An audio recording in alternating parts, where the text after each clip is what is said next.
Fala galerinha, tranquilo? Professor Ezequiel, mais uma aula de filosofia aqui do Projeto Fato Livre. Nós vamos agora iniciar uma sequência de aulas sobre filosofia moderna.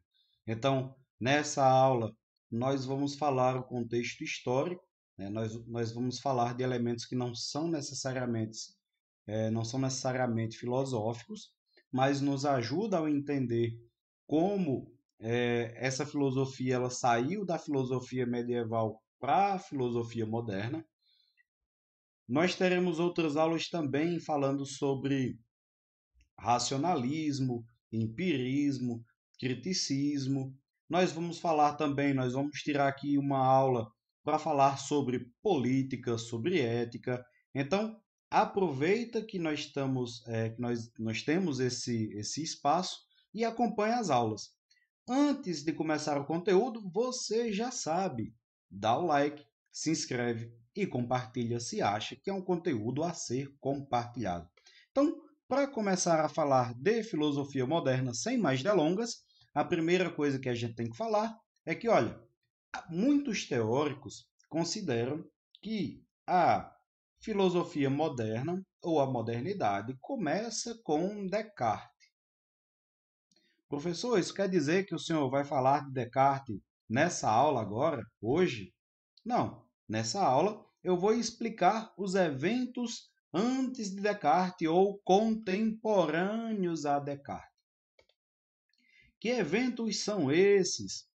Você sabe, você está estudando, você é um aluno esperto, você é um estudante esperto, sabe que ali no finalzinho da Idade Média surge um movimento chamado Renascimento Cultural, Renascimento Urbano. Você tem um movimento ali de pessoas migrando dos feudos, da área rural da Europa e começando a ocupar as cidades. Você começa a ter um comércio marítimo, você começa a ter um novo jeito de fazer arte. Os artistas eles começam a pintar menos obras sacras, ou quando eles pintam essas obras sacras, essas obras, né, que representam a vida dos santos e tal, essas obras que têm mais ali um pano de fundo mais religioso, ela começa a se concentrar mais no homem, né? Ela começa a modificar essa estética. Então, é importante a gente entender o que é, ou o que é não, mas qual a importância desse renascimento cultural. Eu sei que você já viu o renascimento cultural nas aulas de história que tem aqui no canal. Então, vai lá, assiste as aulas sobre Renascimento Cultural e depois volta aqui, ou então assiste a minha aula, depois vai para lá, enfim. É importante que a gente entenda é, a coisa de um modo geral para depois partir para a filosofia. No Renascimento Cultural, nós temos aí uma retomada do antropocentrismo. Por que é que eu estou falando retomada? Porque você deve lembrar que lá na era clássica, lá com Platão, Aristóteles, Sócrates, né, mesmo nas escolas helenísticas, você tem uma, uma filosofia que tem o ser humano como centro. Então, eu vou investigar a realidade, mas eu vou investigar a realidade olhando pelo ser humano. O meu objeto inicial de pesquisa será o ser humano. Eu vou entender a realidade do modo como o ser humano entende a realidade. Então, no renascimento cultural, você começa a ter, então, essa retomada desse antropocentrismo. Você vai lembrar que na Idade Média ela é marcada por uma teologia, ou seja, buscar a explicação das coisas do mundo a partir de Deus. Aqui você começa a se afastar dessa visão teológica e começa a buscar uma explicação mais antropocêntrica, ou seja, pelo próprio ser humano. Outra coisa que marca esse renascimento cultural é o retorno do racionalismo, ou seja, a capacidade racional do ser humano de tentar explicar os fenômenos, de tentar explicar a natureza, de tentar entender o próprio ser humano, em contraste ao contrário do que se fazia na Idade Média. Na Idade Média, você tem ali toda a explicação do ser humano por uma via teológica. Você tem uma teologia, você tem, claro, um racionalismo ali. A gente já viu isso sobre Agostinho e Aristóteles. Mas a grande preocupação é tentar justificar a fé. Aqui você tem uma retomada do racionalismo, do ser humano usando a sua capacidade racional para entender e ou explicar o mundo. Tranquilo? Outra coisa que é retomado aqui no Renascimento Cultural é o naturalismo, ou seja, você começa a olhar a natureza por ela mesma e não apenas como uma criação de Deus, não apenas como mais uma criação de Deus. Você começa a tentar entender a natureza pelos seus próprios fenômenos naturais. Eu vou tentar entender a natureza agora pelos seus próprios fenômenos naturais. Tudo bem? Vamos seguir então. As mudanças culturais resultaram. Então, me acompanhe aqui. Presta atenção comigo. As mudanças culturais resultaram. Quando eu digo que elas resultaram, não é tão simples assim. Olha, não é tão. Eu simplifiquei aqui só para a gente partir para o que nos interessa. Mas os eventos que eu vou elencar agora, os eventos que eu vou enumerar, eles também são transformações culturais. Tudo está ligado. A filosofia vai mudando o mundo vai mudando a filosofia, os eventos vão se mudando. Então, a mudança não tem como separar. Né? Mas vamos pensar o seguinte: as mudanças culturais resultaram nas reformas religiosas. Então, quando eu começo a abandonar essa, essa, essa visão escolástica, essa visão medieval sobre o mundo, eu começo a abrir outras possibilidades para a leitura dos textos sagrados. Eu começo a dar ao ser humano autonomia, por exemplo, para interpretar os textos sagrados. Começam a surgir também nos estados nacionais. Lembram que na Idade Média eram feudos, né? Os países eles não tinham necessariamente fronteiras delimitadas. Então, aqui, a partir da Revolução Urbana e a Revolução Cultural, a Revolução Urbana e a Revolução Cultural, nós temos o surgimento dos estados nacionais. Ou seja, os povos eles começam a se juntar em torno de um projeto de nação comum, criação de fronteira, adoção de uma única língua, adoção de um único costume. E nós temos também a revolução científica, quando os artistas eles começam a modificar o modo como eles veem a arte, né? Quando a filosofia começa a se modificar também, você tem aí o surgimento de uma revolução científica, que também vai mudar muito a cultura europeia, ali por volta, né, entre o século XIV e o século XVI, mais ou menos. Vamos falar agora especificamente da Revolução Científica. Acontece um movimento de afastamento da filosofia e da teologia, ou seja, ali durante o Renascimento, a filosofia ela começa a se desvincular, ela começa a se separar da teologia. A filosofia, então, vai ganhando uma certa autonomia em relação à teologia. A ciência, por sua vez, vendo esse movimento de afastamento da filosofia e da teologia, começa a se afastar da filosofia. Perceba que durante muito tempo os estudos, né, em diversas áreas ganhavam o mesmo nome. Tudo ganhava o nome de filosofia. A partir da Revolução Científica, a ciência começa a dizer não, ciência é ciência, filosofia é filosofia. A filosofia começa a dizer, olha, teologia é teologia, filosofia é filosofia. Aí a ciência vê esse movimento e começa a dizer, uma coisa é filosofia, outra coisa é ciência. Então, as áreas do conhecimento, elas começam a ganhar autonomia, elas começam a se separar. Tudo bem? Vamos seguir? A revolução científica, olha, é a retomada de um processo racional. Eu começo a fazer ciência não mais por uma especulação teórica.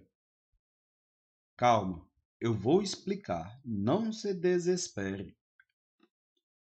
Durante muito tempo, a filosofia foi entendida como um processo teórico, como uma atividade teórica especulativa, sem grandes finalidades. Lembre que na Idade Média, a filosofia ela continha muito de teologia. Então, a ciência ela começa a se distinguir da filosofia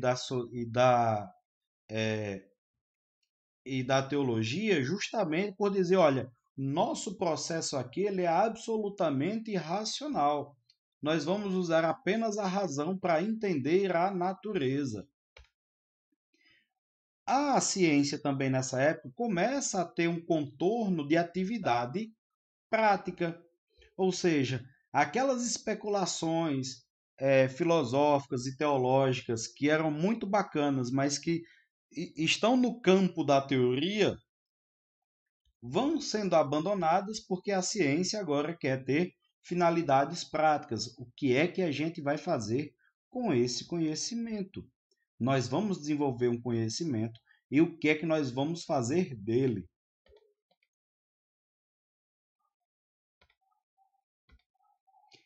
Um personagem importante no nosso quadro de revolução científica é o italiano Galileu Galilei. Galileu, ele vai desenvolver um método científico. É importante a gente frisar isso, é importante a gente falar isso com bastante calma, porque esse método desenvolvido por Galileu, ele vai modificar muito a história das ciências. Galileu é importante não apenas pela teoria do heliocentrismo, ou seja, dizer que a Terra está se movendo ao redor do Sol, ao contrário do que dizia a ciência medieval, de que o Sol se movia ao redor da Terra. Galileu tem a sua importância não só por ter ido para a Inquisição, ou seja, ter tido aquele seu texto contestado pela autoridade da Igreja. Mas Galileu é importante quando a gente pensa em ciência pelo desenvolvimento de um método científico. Então, vamos com muita calma aqui no método científico de Galileu. Primeira coisa que a gente tem que falar sobre Galileu é da observação instrumentalizada. O que é que isso quer dizer, professor? Que Galileu é o primeiro sujeito a desenvolver instrumentos para observar o funcionamento da natureza. Por exemplo, Galileu cria o telescópio para observar os corpos celestes. Antes, a observação era olho nu, ou seja, olhava-se para o céu, via-se a movimentação dos astros e criava-se uma teoria a partir daquilo. Galileu continua observando? Continua, mas ele vai desenvolver métodos, né, instrumentalizados para essa observação. Galileu também vai criar modelos de experimentação. Então, quais são as duas inovações aqui do método científico de Galileu? A observação instrumentalizada e a experimentação.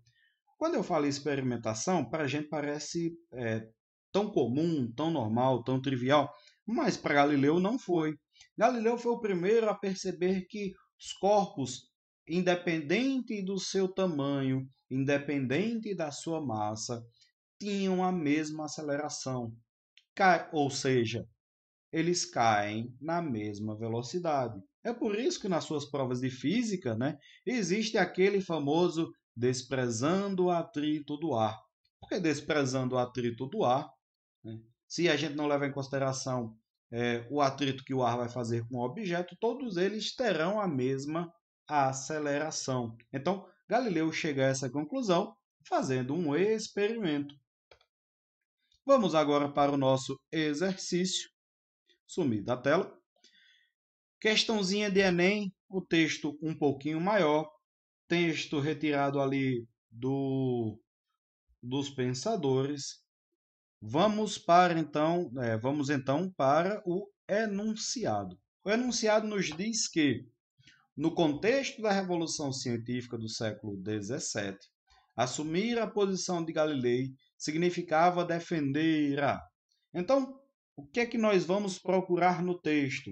Ou a posição de Galilei, ou o que se defende com ela. Tranquilo? São essas duas coisas que nós vamos procurar no texto. Vamos lá para ele. A filosofia encontra-se escrita neste grande livro que continuamente se abre perante nossos olhos, isto é, o universo, que não se pode compreender antes de entender a língua e conhecer os caracteres com os quais está escrito. Ele está escrito em língua matemática. Os caracteres são triângulos, circunferências e outras figuras geométricas, sem cujos meios é impossível entender humanamente as palavras. Sem eles, vagamos perdidos dentro de um obscuro labirinto. Então, vamos lá. O que é que Galileu está dizendo? Olha, a escrita do livro da filosofia, ela é feita em linguagem matemática. Então, para que eu compreenda, eu tenho que compreender a linguagem matemática. Eu só vou reconhecer os mistérios do universo, eu só vou compreender os mistérios do universo se eu compreender linguagem matemática. Mas, professor, está falando de filosofia aí? Sim. E aí você vai lembrar da aula agora há pouco, de que tudo tinha o nome de filosofia. Ciência vai se constituir um conhecimento à parte no desenrolar do século, no desenrolar da modernidade. Tá bom? Então, vamos agora lá para as nossas alternativas. No contexto da Revolução Científica do século XVII, assumir a posição de Galileu significava defender a continuidade do vínculo entre ciência e fé dominante na Idade Média. Não, a gente viu que esse vínculo ele vai se distanciando, ele vai se enfraquecendo. B. Necessidade de um estudo linguístico ser acompanhado do exame matemático. Olha, ainda que existam as palavras linguístico e matemático, eu não sei se é essa alternativa. Vamos olhar as outras, né? Essa alternativa B aqui, ela traz vocabulário que de fato estão lá no texto, né? Mas vamos ver se essa é a defesa ou a posição assumida, né? Vamos continuar com as outras. Opa. Letra C. Oposição da nova física quantitativa aos pressupostos da filosofia escolástica. Então, o que é que nós temos em Galileu? Uma oposição ao conhecimento escolástico, ou seja, ao conhecimento da Idade Média, ao conhecimento desenvolvido pelas universidades na época da Idade Média. Então, a letra C nos parece mais próxima. Vamos continuar. Letra D. Importância da independência da investigação científica pretendida pela Igreja. Olha, pessoal, a Igreja não tinha intenção de que a ciência fosse uma área do conhecimento independente. Então, não pode ser a letra D. Letra E. Inadequação matemática para elaborar uma explicação racional da natureza. Não é isso que o texto está falando, muito pelo contrário, é de conhecer uma linguagem matemática para poder conhecer a natureza. Então, das nossas alternativas aqui, vamos fazer a leitura aqui do enunciado mais a alternativa que a gente acha que é correta e ver se é coerente. No contexto da Revolução Científica do século XVII, assumir a posição de Galileu significava defender a oposição da nova física quantitativa aos pressupostos da filosofia escolástica. Então, há uma certa coerência aqui. Vamos lá conferir. Resposta, letra C. Pessoal, nossa aula de introdução à modernidade vai ficando por aqui, né? É importante que a gente lembre que esse desenvolvimento da ciência vai ter um impacto na filosofia, a filosofia vai ter um impacto no desenvolvimento dessa nova ciência, mas isso daí é assunto para outras aulas. Vou ficando por aqui, agradecendo a você que assistiu o vídeo até o final e dizendo que nos encontramos em breve. Grande abraço e até mais. Valeu!